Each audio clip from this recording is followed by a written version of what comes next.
儿孙自有儿孙福的下一句，你知道是什么吗？他道尽了天下父母心，可谓是字字精华，你不可能没听过吧？传说啊，在明朝宣德年间，有一个才高八斗的秀才，他因为家境贫寒，考场失意，最后只能远离家人，到其他地方当个教书先生。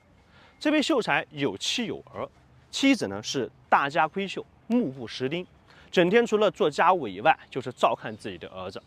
秀才在外面过了几年之后啊，休假回家过年，见到了自己的儿子已经都7岁了，身体健康，觉得呀特别的满意。但是孩子有没有像自己一样的智商呢？秀才就决定考考他的儿子，然后再送他到学堂去读书。